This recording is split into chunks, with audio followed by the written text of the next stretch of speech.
Il est 21h30 à Paris et tout de suite, c'est l'heure de la question qui fâche. Cette semaine, le salon Vivatech fête ses 10 ans à Paris, 10 ans durant lesquels l'intelligence artificielle est entrée dans nos vies. Elle révolutionne aujourd'hui de nombreux domaines, santé, éducation, industrie, climat, mobilité. Les innovations se multiplient tandis que les géants de la tech, eux, affichent leur optimisme. Il n'y a qu'à entendre Jeff Bezos, le fondateur d'Amazon, est venu défendre une vision résolument positive de l'avenir. Écoutez-le. Je sais que beaucoup de gens, y compris de nombreuses personnes intelligentes, s'inquiètent du fait que l'IA va rendre les humains superflus. Je suis en total désaccord avec ce point de vue. Et je pense qu'en réalité, l'IA va entraîner une pénurie de main-d'œuvre, car elle va permettre aux gens d'identifier davantage de problèmes. Nous avons une liste infinie de choses à inventer. Et aujourd'hui, ce n'est pas notre imagination qui nous limite, mais ce que nous sommes réellement capables de faire. Alors la technologie est-elle effectivement en train de nous préparer un avenir meilleur? L'IA va-t-elle vraiment améliorer nos vies ou bien est-on en train de sous-estimer les effets négatifs sur l'emploi, les inégalités, la démocratie ou encore l'environnement? On va en parler avec vous, Jérôme Colombin, bonsoir. Bonsoir. Vous êtes journaliste spécialiste des technologies, vous animez le podcast Monde Numérique et vous êtes présent cette année encore au Salon Vivatech pour découvrir les dernières innovations. Quelles sont justement celles qui ont le plus retenu votre attention cette année ? Alors, je dirais sans surprise l'intelligence artificielle, parce que tout tournait autour de l'IA sous toutes ses formes. Et en même temps, c'est quelque chose qui est difficilement palpable, l'intelligence artificielle. Donc, ce sont des startups, ce sont des innovations dans les grands groupes, mais tout ça est assez abstrait, évidemment. C'est moins visible que des salons où on voit des robots. Enfin, il y a des robots à Vivatech. Pas beaucoup. Et en même temps, on sent que c'est une banalité de le dire, mais c'est une révolution, l'intelligence artificielle. Et cette année, c'était même le pas d'après avec ce qu'on appelle les agents IA, où là, vraiment, il y a quelque chose qui se prépare qui est absolument phénoménal, c'est-à-dire la possibilité, bientôt, de piloter soi-même toutes sortes d'assistants pour faire toutes sortes de choses dans la vie professionnelle, dans la vie personnelle. Et ce qui nous paraît très compliqué aujourd'hui, je crois, parce que ça peut sembler un peu confus, effrayant, etc. Mais justement, avec ces agents IA, devrait prendre une tournure beaucoup plus accessible en réalité. Ce salon, c'est plutôt la promesse d'un avenir radieux où la vie est facilitée, comme vous le dites, par tout un tas d'outils, dont ces agents. Quels sont les bénéfices concrets que l'on peut déjà voir aujourd'hui? Dans quel domaine il y a déjà une nette amélioration de nos vies? Alors, dans les entreprises, ça devient une réalité pour des petites choses, mais on cite souvent les IA qui aujourd'hui font des comptes rendus de réunion. Enfin, je veux dire, dans une petite comme une grande entreprise, aujourd'hui, il est absurde de demander à quelqu'un de prendre des notes et de générer un rapport après coup. Tout ça peut se faire automatiquement. Et après, il y a des choses beaucoup plus évoluées qui se mettent en route pour des secteurs très pointus. Ce qui est intéressant sur ce Vivatech-là, enfin intéressant et en même temps, ce qui le rendait peut-être un petit peu difficilement appréhendable, c'est qu'il est très tourné vers l'industrie. Et on a pu voir des tas d'innovations qui sont vraiment sérieuses, je dirais. Je ne sais pas, moi j'interviewais hier un responsable d'une start-up qui a créé une IA pour aller réparer les usines et faciliter l'accès à la documentation, etc. Bon, c'est des choses très concrètes, c'est pas très waouh, comme on dit, mais c'est ça qui transforme aujourd'hui la vie des entreprises. Et les entreprises sont toutes en train d'être transformées avec ça. Il y a encore une grosse part de flou. Elles ont du mal à appréhender, à savoir exactement, et puis vous le citiez aussi, sur l'aspect de l'emploi. On ne sait pas trop où on va, on est un peu dans une période de flou, mais on sent que les potentialités sont énormes, le champ des possibles est incroyable. On parle beaucoup des avantages de cette tech, mais ça a aussi un coût énergétique notamment. Est-ce qu'on peut vraiment présenter cette révolution comme une solution alors que, par exemple, les centres de données consomment toujours plus d'électricité? Et Jeff Bezos dit, on n'a qu'à envoyer toute notre industrie polluante dans l'espace. Est-ce que c'est vraiment réaliste? Vous savez, dans ce secteur-là, il y a des choses qui paraissaient pas du tout réalistes il y a quelques années, quand un certain Elon Musk disait qu'il allait envoyer des fusées puis les récupérer. Aujourd'hui, il dit qu'il va envoyer des data centers dans l'espace. Il serait assez malvenu de rigoler. Parce que je pense que ce sont des choses qui sont possibles. Après, sur la question des data centers, oui, bien sûr que ce sont des gouffres énergétiques, oui et non. Par exemple, nous, en France, particulièrement, on s'en sort plutôt bien. Et on n'a pas du tout les mêmes problèmes qu'aux États-Unis, où ça a été fait un peu en dépit du bon sens, où ça ça a prélevé des ressources en eau, en électricité pour des populations, etc. En France, c'est pas ça.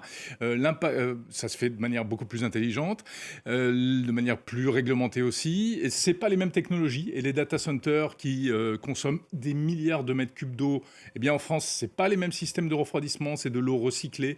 Donc ça n'a pas du tout le même impact sur l'environnement. Après, bien sûr qu'il y a un impact, il faut pas le nier, mais on est à l'aube d'une révolution. Je veux dire, quand on a commencé à construire des voies ferrées, des routes, des réseaux électriques, des réseaux de télécommunications, on a grignoté des choses ici et là sur l'environnement. Mais quels sont les bénéfices aujourd'hui ? Et là, aujourd'hui, l'IA est en train de s'imposer comme une infrastructure à part entière. C'est pas juste un petit gadget de plus qui va venir s'ajouter. C'est là-dessus que va reposer toutes nos sociétés dans les années à venir. Et vous l'avez dit, parmi nos préoccupations, et là où on est encore un peu dans le flou, c'est au niveau de l'emploi. Jeff Bezos dit, mais ça va en créer énormément, on va même en manquer, sauf que le fait est que pour l'instant, il a supprimé 16 000 postes dans son entreprise parce qu'il n'en avait plus besoin. Alors il faut un peu se méfier des annonces de ces grands leaders de la tech et surtout Jeff Bezos. Sa prise de parole, là, qui est assez intéressante, elle intervient après d'autres qui étaient complètement inverses. C'est-à-dire que tous ces derniers mois, vous avez des gens comme Sam Altman, le patron d'OpenAI, Dario Amodei de la société Anthropic, dont on a beaucoup parlé, qui, eux, à l'inverse, soufflaient complètement un vent apocalyptique en expliquant que tout allait transformer. Et Bezos prend la position inverse. Et il ne faut pas se leurrer, c'est aussi pour des raisons marketing, de communication. Ces gens-là sont pas des... Ils font les technologies, mais ils ne sont peut-être pas les mieux placés pour en percevoir les conséquences et les impacts sur les sociétés. Alors, ils disent des choses comme ça en fonction de leurs besoins, je dirais, commerciaux. Donc, il faut un peu relativiser. Maintenant, oui, l'impact sur l'emploi, il est réel. On ne va pas se mentir. Je veux dire, il y a des tas de métiers qui vont disparaître. Enfin, en tout cas, des fonctions traducteurs. On a parlé des doubleurs de cinéma. Il y a plein de choses comme ça. Mais il faut raisonner globalement. Et si demain, un jeune au fin fond de la campagne avec 3 francs 6 sous peut créer une entreprise avec des agents IA, ça veut dire qu'on aura basculé dans un autre monde. Alors cet autre monde, justement, je voudrais qu'on en parle, puisque la question ce soir, c'est de savoir si la vie sera plus belle demain et que la tech va nous rendre plus heureux. Aujourd'hui, on est dans une société moderne qui ne va pas bien. On ne compte plus le nombre de dépressions, burn-out, troubles psychologiques. Un jeune Français sur 4 entre 15 et 29 ans se déclare en dépression. Alors, le neuropsychiatre Boris Cyrulnik parle des fameux effets secondaires des écrans. Il parle de la tyrannie des écrans. Et pour lui, on est en train de changer de civilisation. Est-ce que c'est un constat que vous partagez ? Ça, c'est un vaste débat et je pense que vraiment, on va plus aller sur le terrain de la conviction que sur le terrain des faits.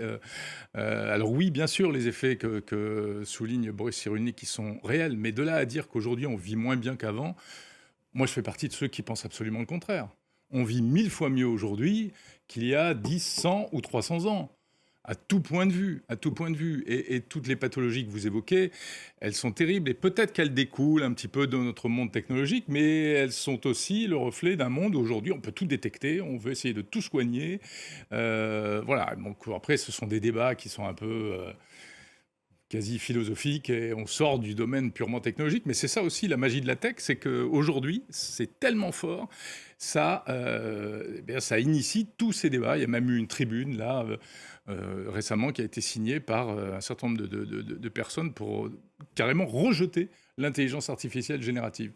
Aujourd'hui, c'est pas ce que vous préconisez, vous, un auteur, un scénariste, quelqu'un qui ne veut pas avoir recours à l'intelligence artificielle, c'est une erreur. C'est une erreur énorme. Mais je veux dire, moi j'ai vécu beaucoup d'avancées technologiques. Le traitement de texte, bah oui, à l'époque, quand c'est arrivé, je crois que j'avais interviewé des auteurs qui disaient « Non, mais moi, jamais. La machine à écrire, et c'est tout. » Bah, écoutez, aujourd'hui, ce serait absurde de ne pas travailler avec un traitement de texte. Et ainsi de suite. Et le smartphone, etc. Seulement, ce sont des changements. Et en plus, ça va très, très vite. Donc, certaines personnes peuvent se sentir un peu déstabilisées. Mais franchement, je prêche pour ma paroisse qui n'est que ma passion pour la technologie et je pense qu'il faut embrasser complètement, bien sûr, tout en étant conscient des effets pervers, des risques, etc. Et on peut en citer plein. En ce moment, il y en a un qui devient de plus en plus fort. C'est le fait, par exemple, pour les plus jeunes, de se confier à des chatbots d'intelligence artificielle et de ne plus faire la différence entre le virtuel et le réel, etc. C'est un vrai problème. Mais ce n'est pas pour ça qu'on va interdire l'intelligence artificielle. Certainement pas. Il y a une dernière question sur laquelle je voudrais vous faire réagir rapidement, c'est celle de la dépendance. On en a beaucoup parlé ces derniers jours, la question de la souveraineté européenne Ça, sur très toutes ces questions par rapport à la Chine, par rapport aux États-Unis qui sont nettement plus avancés. Est-ce qu'on est menacé? Est-ce qu'on prend un risque en ce moment, nous les Européens? On a conscience qu'il y a un risque. Et ça, c'est déjà bien, c'est très bien. Et cette édition de Vivatech montre une fois de plus qu'il y a un sursaut et qu'il y a vraiment une prise de conscience du fait qu'on est très dépendant des technologies américaines et également chinoises, mais un peu moins.